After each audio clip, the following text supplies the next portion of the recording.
우리는 어디서 왔고 어디에 있으며 어디로 가고 있는 걸까요? 우리는 누구이고 어떻게 만들어졌을까요? 한국적이라는 건 대체 뭘까요? 어디에나 있지만 어디에도 없고 누구나 알지만 아무도 알지 못하는 한국의 미.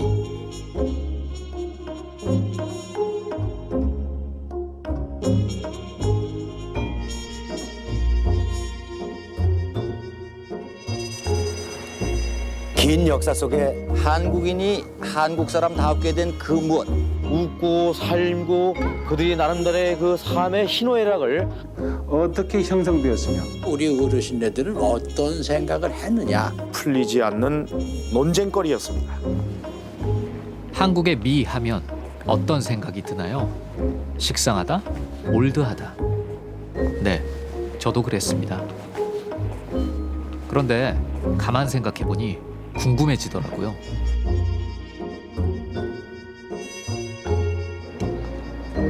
그래서 제가 직접 그 답을 찾아보기로 했습니다. 한국적인, 한국적인, 한국적인, 한국적인, 한국적인.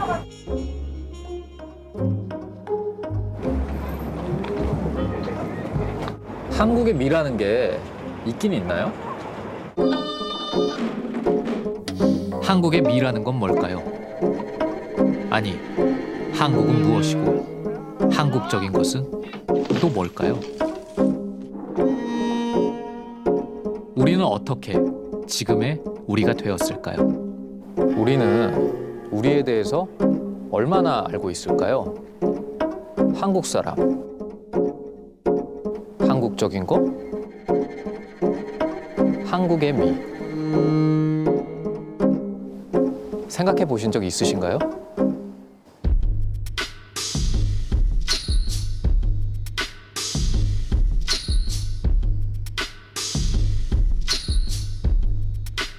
이것은 아주 오래된 질문입니다.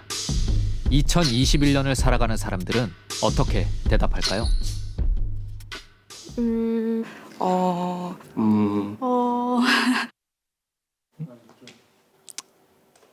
아니. 뭐 뻔하죠. 한국의 미, 신구의 조화, 혼재의 미학. 한국 가정에는 옛과 현대가 함께 조화를 이루는 아름다움이 생동하고 있다. 경복궁? 경복궁이.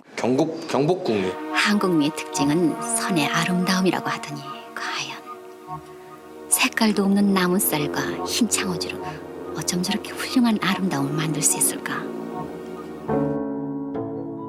아, 경복궁. 물론 한국을 대표하는 문화유산 맞습니다. 그런데 또 다른 건 없을까요?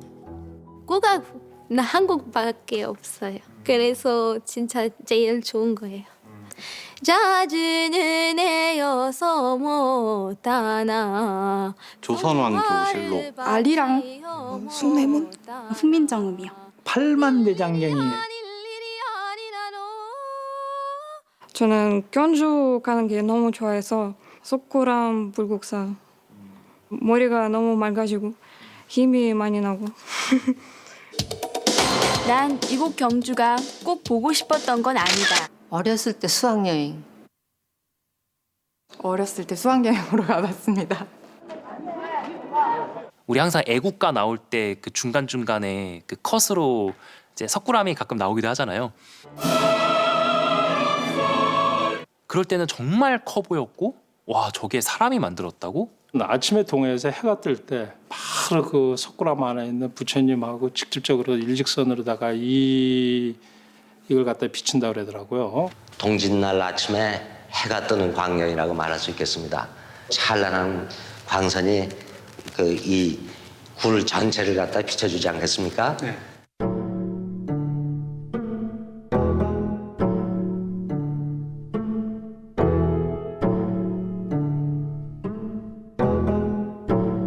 석굴암. 제가 잠시 잊고 있었네요. 석굴암은 보존을 이유로 1976년 전면에 유리벽을 설치했습니다. 저도 유리병 너머로 본존부를 본 게 어렴풋이 기억나는데요. 석굴암 내부까지 둘러본 사람은 아마 손에 꼽지 않을까요? 그래서 이 질문을 꼭 하고 넘어가야겠습니다. 석굴암이 그렇게 대단한 문화재인가요? 한국문화예술연구에 앞장서온 각 분야 전문가들의 이야기를 들어보시죠. 이거는 동양 무비다. 동양에서는 더 이상 비견할 만한 게 없다. 그런 석굴암의 도움은 어디서 배웠냐? 로마에서 배운 게 아니에요. 그런 그 프리스탠딩 돔은 중국에도 없어요. 중국은 굴을 파서 들어간 거 아니에요. 신라 독창적인 돔이에요. 751년 신라의 재상이었던 김대성은 현세의 부모를 위해 불국사를, 전생의 부모를 위해 석굴암을 지었다고 합니다. 통일 신라의 종교, 예술, 과학의 결정체. 석굴암은 한국 미술사를 통틀어 최고 걸작으로 꼽힙니다. 사람들이 또 말하기를 그럼 왜 석굴암 하나만 있냐고 더 만들지 않고. 그런데 그렇게 뛰어난 걸작품은 하나밖에 없어요. 다시 또 못 만듭니다. 그거는. 유일무이. 우리 역사 이전에도 없었고 이후에도 없었던 걸작. 동양무비. 동양에서 비교할 것 없는 불상.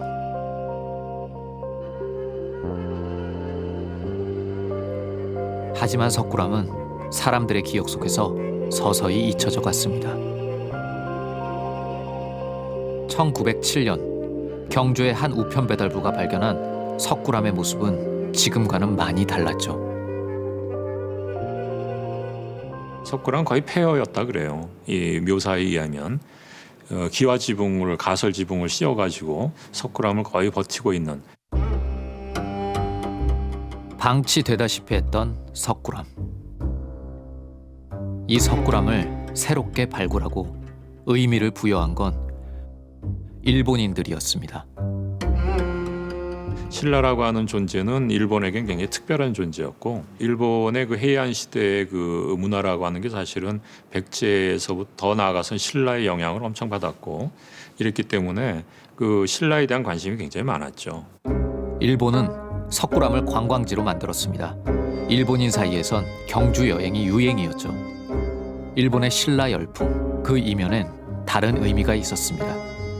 일본인들이 이 석굴암을 만들었던 그 통일 신라 시기를 극성기라고 표현합니다. 그러니까 가장 그 피크에 올라갔던 시대다. 이 조선의 예술이. 불국사 석굴암 이거 최고라는 기준이 딱 설정이 된 이후로 조선의 예술은 점점 쇠락했고, 이들이 퍼뜨린 게 전부 그거예요. 조선의 건축이나 조선 예술은 열등하다.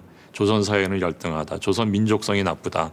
이런 식이었단 말이에요. 이 쇠퇴한 이 조선의 건축과 예술을 일제가 도와줘야 된다. 그 당시에 이제 한국은 일본에 이렇게 종속돼 있었고 굉장히 비참했기 때문에 일본 사람들은 한국을 봤을 때 슬프게 본 거예요. 일본인의 눈에 조선인의 흰 옷은 나라 잃은 사람들이 입는 상복처럼 보였다고 하죠. 슬픔이 가득한 그러한 애상의 미가 한국입니다. 그런데 조선의 미를 독특하게 규정한 일본인이 있었습니다. 야나기 무네요시. 한국 미학예술학이 시작되는 단계에서 신세를 졌다고 생각합니다. 학문적인 어떤 틀을 갖추고 있는 그런 제가 볼 때는 결코 아닙니다. 이젠 야나기 무네요시라는 말은 이젠 쓸 필요가 없어요. 야나기 무네요시를 능가한 사람 없어요. 야나기 무네요시 유종열의 설은 있을 수가 없다. 정통적인 미술사학자가 아닙니다. 종교 철학자인 야나기 무네요시는 조선의 벗으로 불렸습니다. 사연은 이렇습니다. 1922년 일본 정부가 총독부 건물을 짓기 위해 광화문을 철거하려 했는데 이를 반대한 사람이 바로 야나기였다고 하죠. 참 고마운 일이긴 한데 한국의 미를 이해하는 데 있어서 야나기 무네요시가 그렇게 중요한 인물인가요? 조선은 없다. 조선 예술 따라서 조선 예술도 없다라고 하는 식민 정책이 펼쳐지는 상황에서 그는 조선은 있다라는 거예요. 조선은 신라 시대로부터 결코 후퇴한 것이 아니다. 이런 얘기를 하는 거거든요. 일본에 좀 인기 있는 지식인이 와가지고 조선 예술 대단하다. 조선은 일본이 갖지 못한 걸 갖고 있다. 이러니까 뭐 열광을 할 수밖에 없죠. 야나기를 영접하러 그 청년들이 저 부산항까지 간다든가 나혜석 혹은 뭐 소설가 염상섭 등 그 당시의 청년 엘리트들이요 큰 영향을 끼쳤어요. 야나기는 경복궁에 조선 민족미술관을 세우고 서울과 도쿄에서 조선 도자기 전시회를 열어 조선의 아름다움을 예찬했습니다.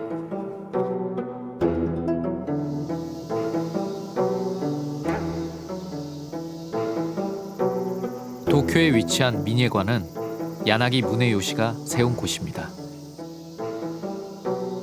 세계 각지를 돌아다니며 수집한 17,000여 점의 예술품을 소장하고 있죠. 야나기가 수집한 것은 아무도 주목하지 않았던 서민들의 물건이었습니다.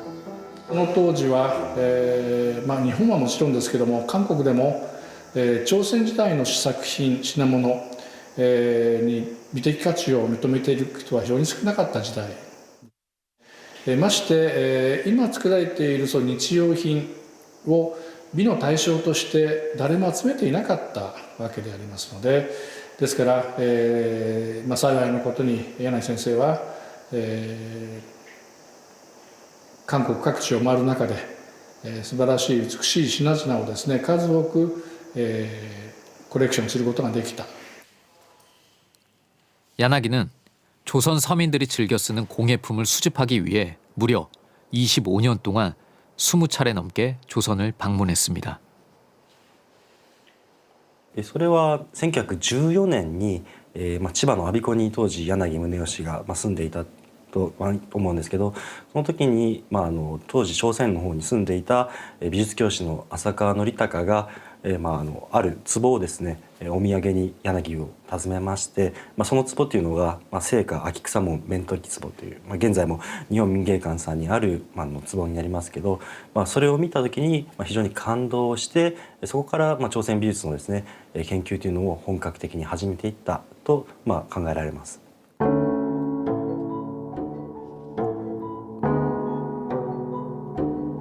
야나기는 고백합니다.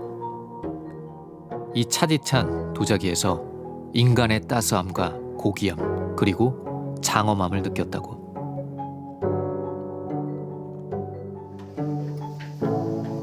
그날 이후 그동안 아무도 눈여겨보지 않았던 것에 눈길을 돌렸습니다.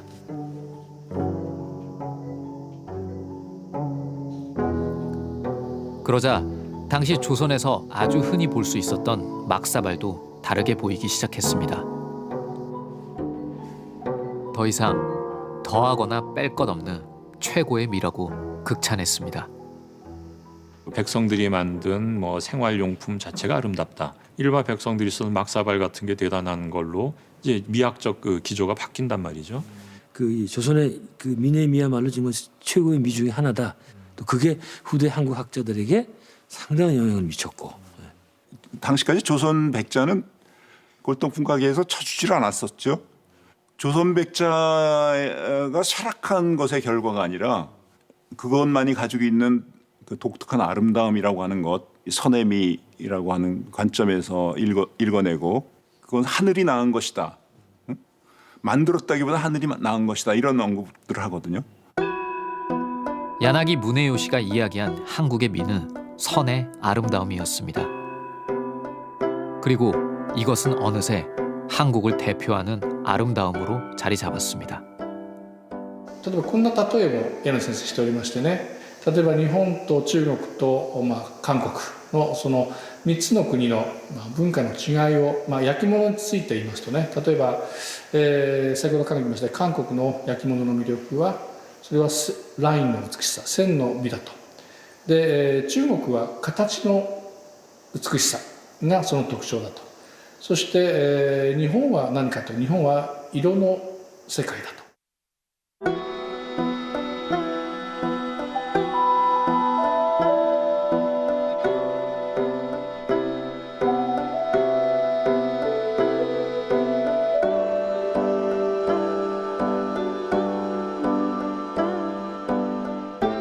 직선적인 것과 거리감은 좀 곡선의 아름다움이 있는 것 같아요.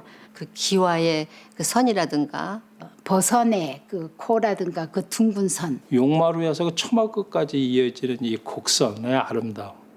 뭐 이런 것을 갖다가 이건 한국적이다. 나들이 나온 아주머니의 한복에서 보이는 매끈한 어깨와 소매의 곡선이 주는 아름다움. 끌리는 치마 속에 감추어진 버선과 공신의 선. 완만하면서도 날렵하게 또 살포시 하늘로 올라간 우아한 지붕의 곡선들. 저도 어렸을 때 한국적인 거 하면 곡선이라는 이야기를 많이 들었거든요. 한국을 대표하는 아름다움. 여기. 이 곡선 아닌가요? 물론 이제 한국의 곡선이 적절하죠. 우리는 근데 그건 우리 눈에 적절한 거죠. 뭐 그게 이제 자칫 잘못한 민족성까지 가는 겁니다. 뭐 조선의 민족은 뭐 어떻고 일본 민족은 어떻고. 중국처럼 호탕하지 않고 일본처럼 호들갑스럽지 않은 자연과 알맞는 곡선을 이루면서 사뿐히 고개를 든 처마 끝. 그 지붕 밑에 백꽃처럼 소박하고 묻어난 한국인의 마음씨들을 감싸고 있는 듯함이 곡선을 그 한국미의 어떤 본질적 속성으로 생각하는 것은 저는 동의하기가 좀 어렵습니다. 세계 어느 나라 문화를 살펴보시더라도요, 직선과 곡선이 고루 들어 있습니다. 곡선을 잘 다루는 거지 그렇다 해가지고 직선이 없는 것도 아니고요. 그것은 하나의 형식적 특징일 뿐이에요. 야나이가 무슨 얘기를 했던 그게 중요한 게 아니라 그 틀에서 벗어나느냐 안 벗어나느냐가 중요한 거죠. 지금까지 우리가 너무나 당연하게 한국을 대표한다고 생각했던 곡선의 미. 이게 다 일본인 학자가 찾아내고 만들어낸 한국의 미라는 건가요?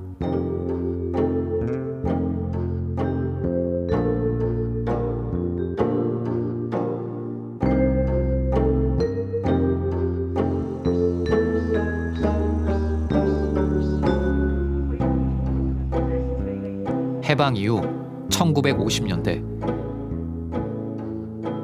한국적인 것을 작품에 담기 위해 애썼던 한 화가가 있었습니다. 김환기의 그림을 보면 많은 그림들이 달과 항아리를 같이 그립니다. 그래서 어떨 때는 그 달 안에 항아리가 있고 어떨 때는 항아리 안에 달이 있고 어떨 때는 보름달이죠. 보름달이 3개 있고 밑에 항아리가 3개 있는 이런 그림들도 있어요. 어쩌면 이 김환기의 그림은 달 항아리라는 말이 왜 나왔는지를 설명해 주는 것 같은 이제 그런 그림이 되는 거죠. 프랑스 파리에서 유학 생활을 한 김환기는 달 항아리에 지극한 애정을 쏟아부었습니다. 달 항아리를 가장 한국적인 소재로 여겼기 때문입니다. 달 항아리 하면 떠오르는 또 한 명의 화가가 있죠. 도쿄 미술학교에 다니면서 달 항아리에 매료돼 평생 작품 소재로 활용한 도상봉 화가입니다.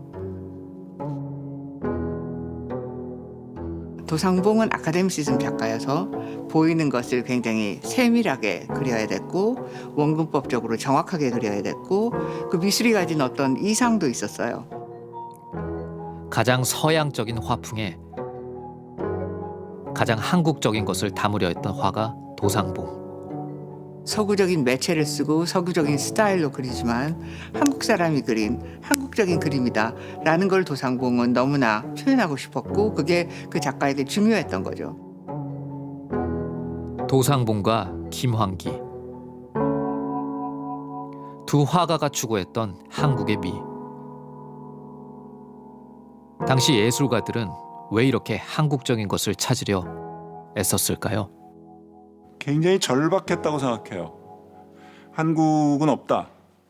거기에서 한국 예술의 존재를 존재로서 규명하는 일, 그 정체성을 규명하는 일이 대단히 중요했다고 생각합니다.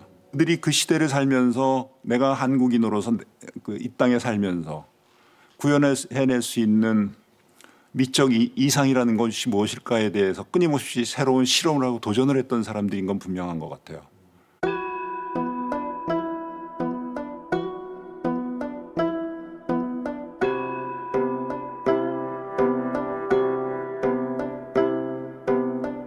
일본인이 발견하고 규정했던 한국의 미. 비의 미, 곡선의 미. 지금까지 우리는 이것이 한국적인 한국의 미라고 믿어왔습니다.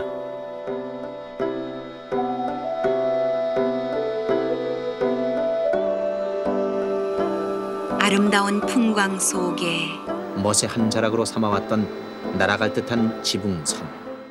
단순하고 거친 듯하지만 소박한 기운을 품고 있었던 지붕의 곡선미와 아름다운 자연이 함께 빚어낸 소박하고 여유로운 자연의 색. 그 속에는 우리 조상 대대로의 토속적인 얼과 채취가 담겨 있다. 우리는 왜 한국적인 것에 집착할까요? 한국의 미를 찾아내려는 강박, 대체 왜 생긴 건가요? 그 참 좋은 질문인데요. 강박이라는 말을 처음 쓰셨네.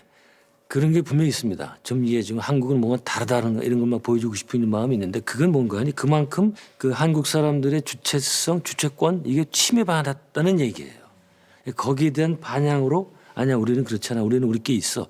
이렇게 얘기하는 거가 시작됐다고 보는데 항상 그 한국적인 것을 정의하는 데 있어서도 일본이 아닌 것, 일본과 반대되는 것, 일본에 없는 것 이런 거를 소재로 그리게 되거든요. 선생님, 우리 한국화란 어떤 그림을 얘기하나요? 그래서 한국화라고 하는 것은 한국적인 회화, 한국의 여러 가지 숨어있는 아름다운 미 이런 것을 표현해야 하지 않을까 생각을 합니다. 일본인이 말했던 소박함, 단순함, 구수함, 우리가 그대로 받아들였던 한국미의 특징들. 그 시작은 언제부터였을까요? 일본화라는 것도 정착이 되고 그러니까 한국에서도 한국화라는 것을 정착합니다. 프랑스의 프랑스화라는 말을 씁니까? 근데 우리는 한국화라는 말을 써요. 일본화라는 말을 씁니다. 이태리 문화의 특징이 무엇입니까? 혹은 프랑스의 문화의 특징이 무엇입니까? 라고 물어보겠습니까? 쉽게.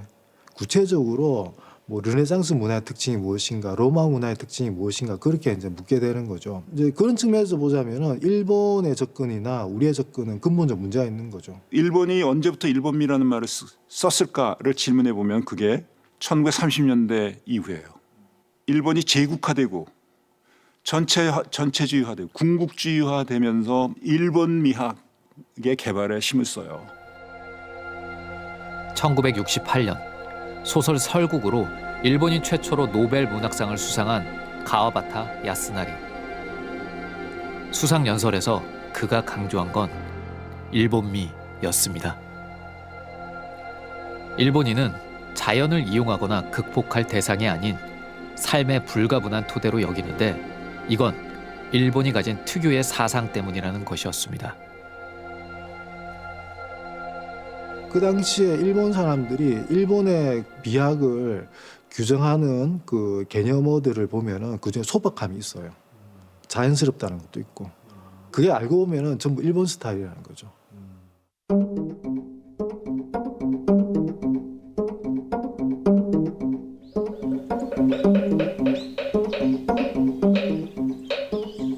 그것은 바로 한국인이 추구했던 아름다움의 세계였다.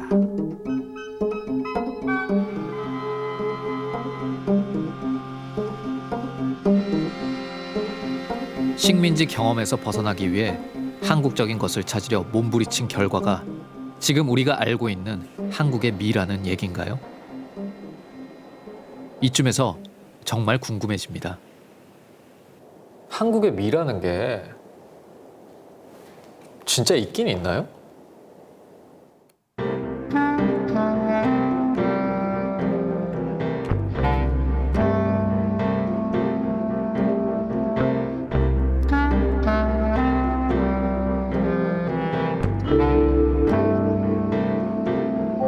수천 년이라는 긴 시간을 반복하며 쌓아온 한국적인 것, 한국의 미.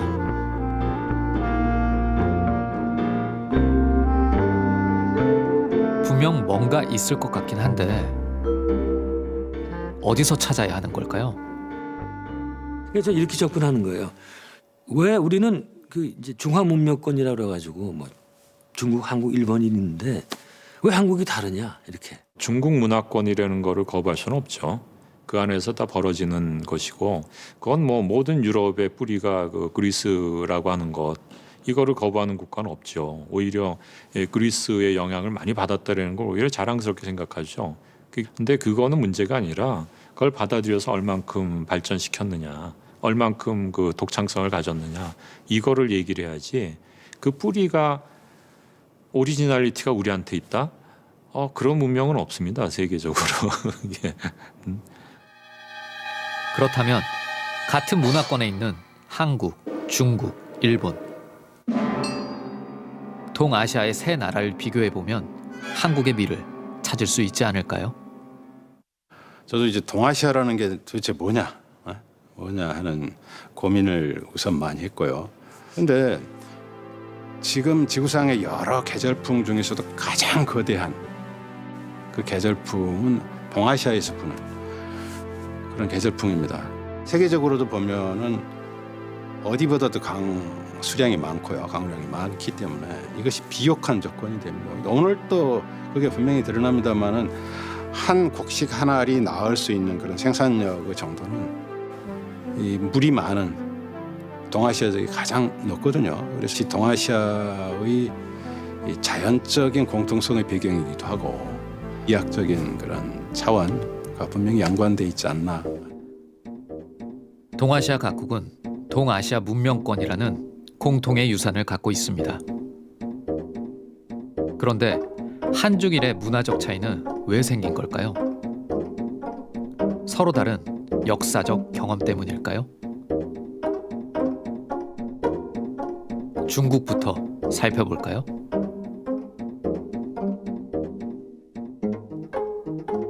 중국은 왕조의 교체가 매우 잦았네요. 중국의 역사를 가만히 보면요, 이민족이 침략해가지고 국가를 뺏어버린 경우들이 거의 절반 이상이에요. 중국은 56개의 민족이 공존하는 나라죠. 중국의 수도 베이징은 한족의 수도였을 때보다 이민족들의 수도였던 때가 더 많았습니다. 뭐 예를 들면 청나라 같은 경우는 만주족들이 입던 옷을 그것을 이제 변형을 시켜가지고 황제라든지 고위 관리들의 관복을 만듭니다. 왕조가 바뀔 때마다 문화의 토대도 달라졌습니다. 일본은 좀 특이하게도요, 유럽의 역사에 가까워요. 봉건제도입니다. 봉건제가 굉장히 오래 갑니다. 그러니까 서로 상쟁하는 이 소군주들 간의 전쟁 상태가 문화적인 미적인 차이에 있어서도 미감의 차이에서 상당히 반영되고 있다고 생각합니다. 15세기 중반 이후 일본은 칼을 찬 사무라이의 나라였습니다. 지역마다 다른 문화가 형성되면서 하나로 뭉쳐지지 못했고 왕의 권위는 초라했습니다. 그 천황 같은 경우는 초상화가 그렇게 많이 그려지거나 아주 이 큰 크기로 그려지는 경우가 드물고 그 대신에 승려 초상화라든지 아니면 무가들의 초상화가 많이 그려지고 있습니다. 우리는 어떤가요? 고려 왕조 500년, 조선 왕조 500년. 길게 지속된 왕조가 어떤 문화적 차이를 만들어낸 건 아닐까요? 우리나라 연표를 보시면요, 대개 한 왕조가 기본 500년이에요. 중국만 해도 제일 긴 왕조가 300년밖에 안 됩니다. 이 왕조가 길다는 건 정치적으로 굉장히 안정된 시기를 오래 거쳤다는 얘기고요. 그 얘기는 문화가 되게 질적으로 상당히 발전할 수 있는 그런 그 조건을 제시해줬던 것 같습니다. 중국, 일본에 비하면 한국은 정치 체제가 비교적 안정적으로 길게 유지됐습니다. 그런데 이것만으로 한국의 미를 설명할 수 있을까요?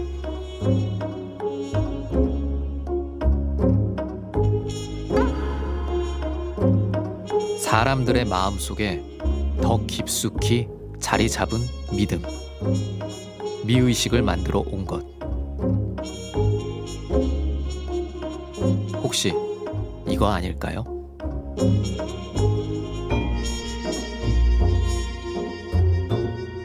미관, 미개념이 형성되는 걸 보면 핵심은 종교가 있어요. 좀 종교라는 게 이제 요새 말로 표현하면 이념인데요. 불교를 통해서 이제 선진 문물이 들어오는 거죠. 문자가 들어오고 경전이 들어오고 국제 문화를 받아들이는 뜻이거든요. 이게. 건축가들이 꼽는 최고의 불교 건축물 부석사. 종교에 따라 무엇이 어떻게 생겨나고 또 바뀐 걸까요? 설명을 한번 들어볼까요? 하나의 문을 통과하면 또 다른 문이 보입니다. 그래서 이 끊임없이 뒤쪽을 향해서 이렇게 갈 수 있는 이런 시각 구조를 만들어 주는 거기도 하고요.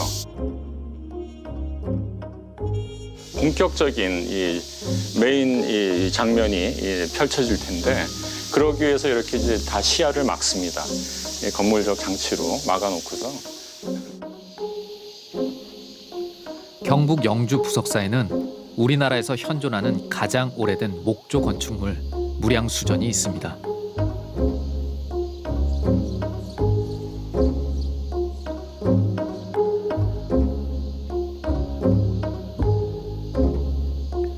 불교 국가인 신라, 고려에 이상과 미학이 응집돼 있는 사찰.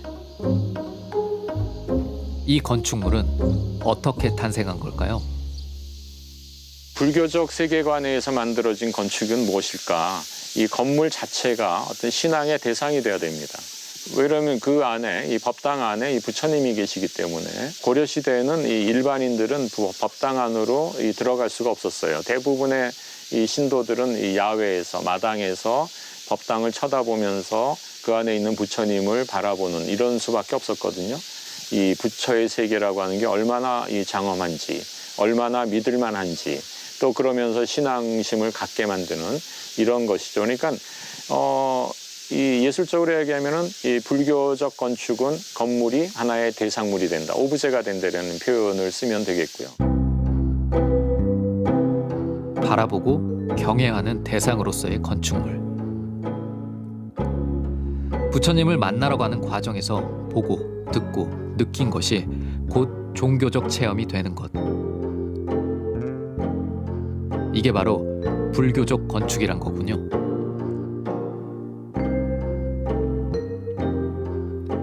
그렇다면 유교의 나라 조선은 어떨까요? 유성룡의 제자들이 세운 안동 병산서원에는 유교적 이상이 담겨 있습니다. 그런데 무량수전과 비교하면 건물 자체는 많이 소박해 보이네요. 이렇게 이제 5칸으로 돼 있는데 위가 차 있으면은 아래는 비어 있어요. 그다음에 위가 비어 있으면 아래는 이렇게 계단들이 있어서 차 있어. 양, 이런 식으로 이 교차 반복을 하면서 건물을 구성을 합니다. 물론 저게 그 온돌방 밑에 있는 게 아궁인데 아궁이가 필요 이상으로 크게 돼 있죠. 저거는 그 기능적인 게 아니라 대단히 의도적인, 이 성리학에서 가장 기본이 되는 음양의 태극사상, 이런 것들을 거기서 보여주고 있는 거지.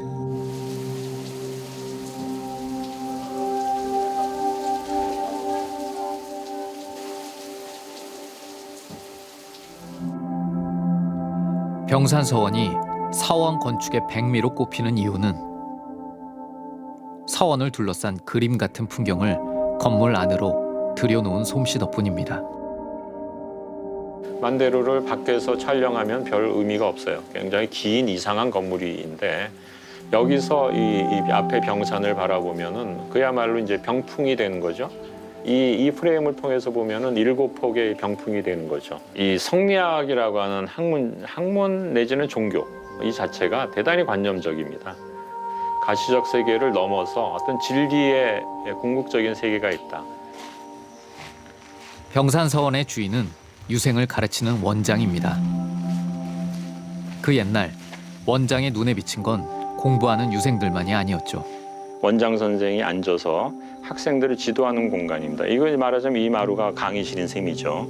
그 전망이 위로는 산을 자르고 가운데는 낙동강 강물이 보이고 그다음에 더 아래로는 사람들의 출입이 보입니다. 그렇게 함으로써 천지인의 이런 그 삼재, 동양 한국 사상의 핵심 삼재라고 하는 게 그대로 이 분할이 수직적으로 되고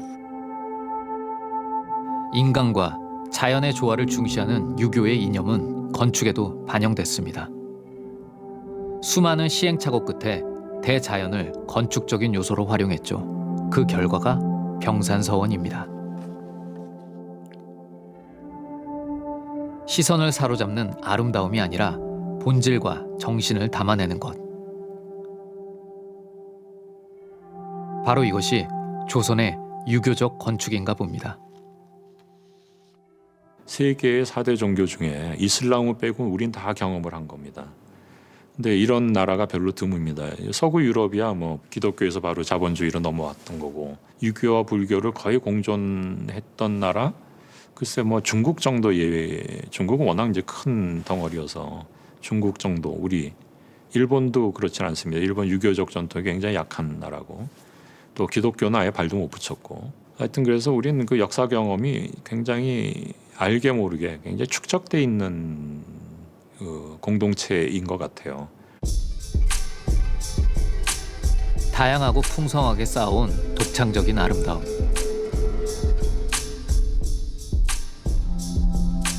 그것을 정말 몇 개의 단어로 묶어낼 수 있는 걸까요?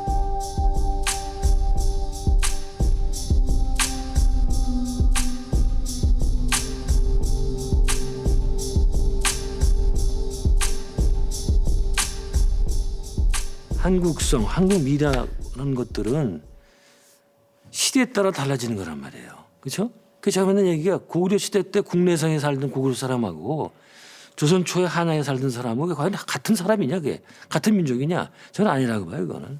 그런 시대를 관통하는 한국성, 한국미 이런 것은 있을 수 없겠다. 한국 문화의 특징이 무엇인가라는 질문만큼 좀 난감한 질문도 없는 것 같습니다. 저는 그것보다도 대안을 얘기를 하자면은 조선 후기의 문화는 어땠을까?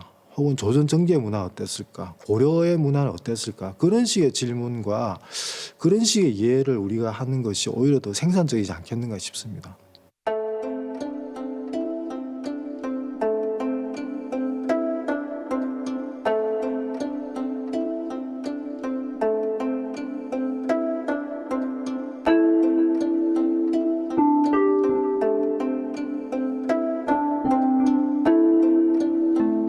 불교와 도교, 현실의 이상을 하나의 세계로 빚어낸 백제 문화의 정수.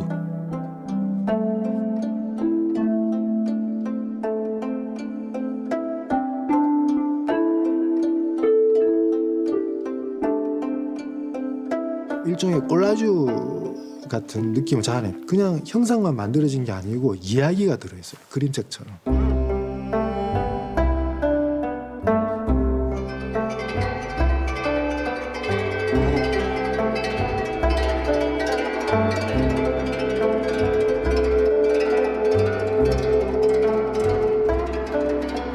끝을 모르는 화려함.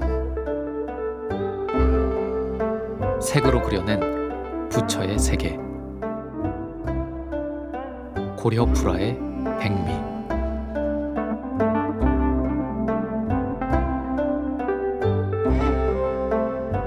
온갖 색채가 다 들어가 있어. 그다음에 뭐 심지어는 부처님의 그 의상에 비단에 한 올 한 올을 다 그렸어. 그래서 막 시스루 이런 게 보여요.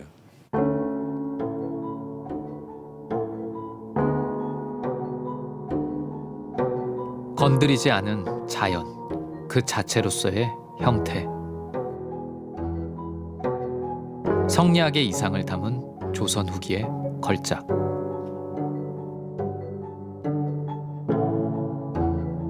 이 달랑아리는 태극이거든요. 우주의 본질이에요.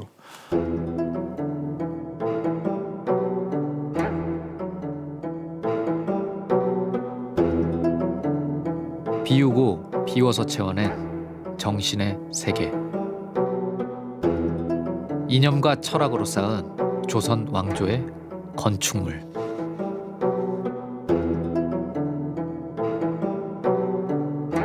유교는 결국은 이해라고 하는 걸 제일 중요한 가치로 삼거든요. 본질만을 중요시하게 생각을 합니다. 그래서 이 본질만 추구하다 보면 결국은 단순해지는 거예요.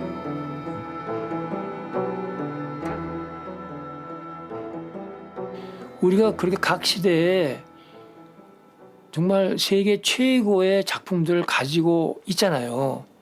그러니까 우리가 이제 그런 부분에서 캐치한 특성을 가지고 전체를 얘기하는 그런 그 습관에서 벗어나야 돼요. 우리는 왜 한국의 미를 단 하나의 의미로 정의하려 한 걸까요? 다시 석굴암으로 돌아가 보겠습니다. 우리나라 이 석굴암은 순전히 인공으로 축조를 해가지고 돌을 깎아서 축조를 해가지고 만드는 석굴로서 아주 장려하지는 않지만은 짜임새 있고 균형 있고 또 세련된 그런 맛에 있어서는 세계에서 이 석굴암을 따라갈 석굴은 하나도 없는 걸로 알고 있습니다. 책상 위에 올라가서 얼굴 가까이에 옆으로 빛을 비치면서 이렇게 봤더니 부처님이 활짝 웃어요. 취향이 다르고 사람마다 다 보는 관점이 다르고.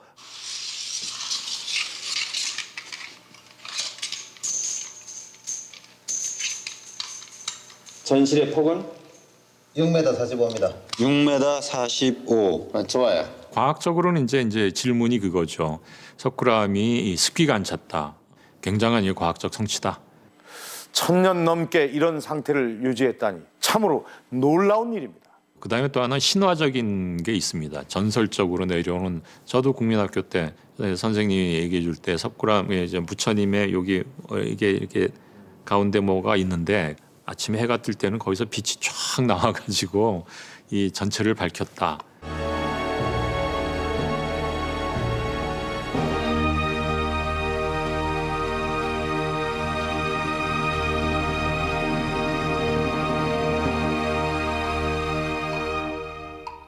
근데 그렇게 되질 않아요. 이 내부까지 해가 들어오는 구조가 아니에요.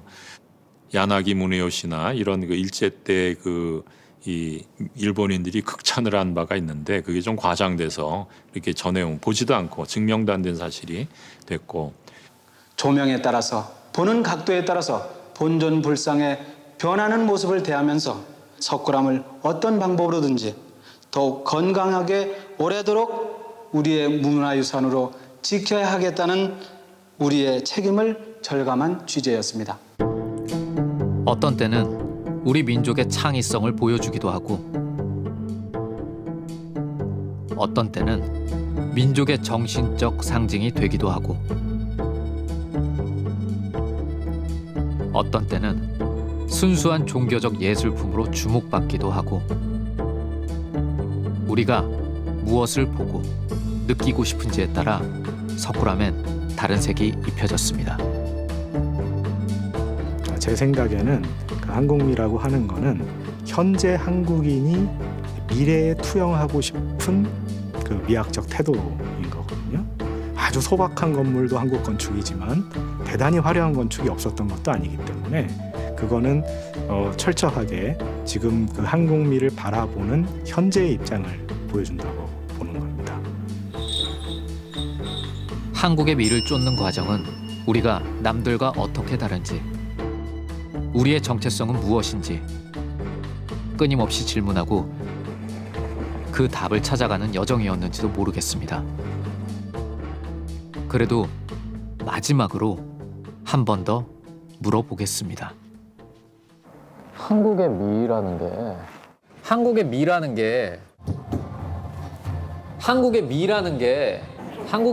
게 진짜 있긴 있는 건가요?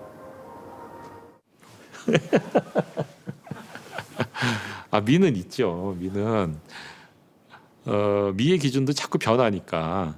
그런데 어쨌든 그 안 변하는 거라면은 그 완결성이라는 건 있는 것 같아요. 또 품격도 있는 것 같고. 한국 미술이 많이 가지고 있는 특징이 뭐냐? 그런 질문은 그거는 정치적, 군사적 국정은 있어도 문화적 국정은 없는 거예요. 그렇기 때문에 그런 모든 나라 영향을 받았기 때문에 그런 한국 미술의 특수성을 몇 마디로 규정한다는 게 얼마나 어리석은 일인지를 알게 됐어요.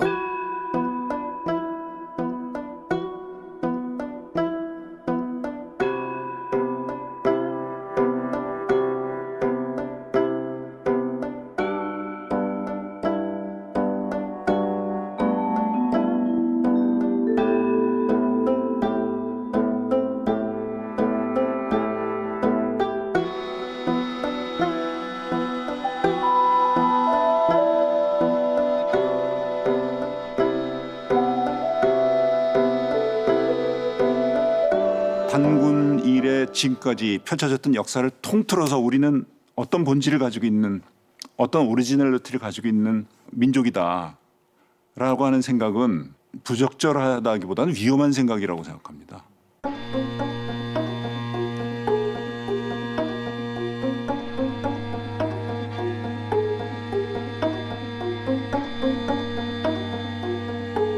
이제 우리가 이미 알고 있다고 생각한 것들을 뒤집어 볼 때가 된 것 같네요.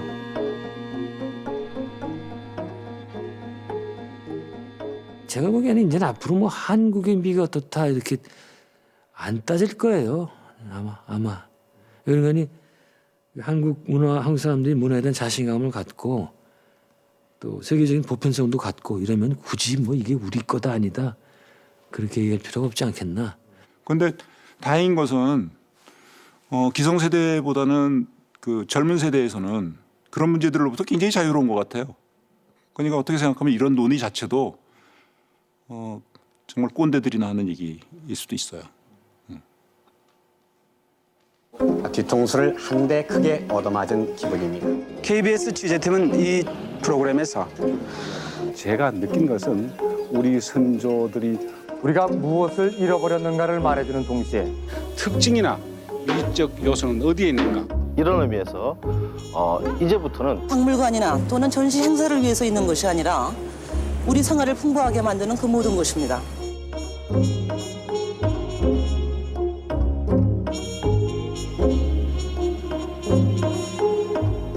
지금까지 우리가 알고 있던 한국의 미는 무엇이었을까요?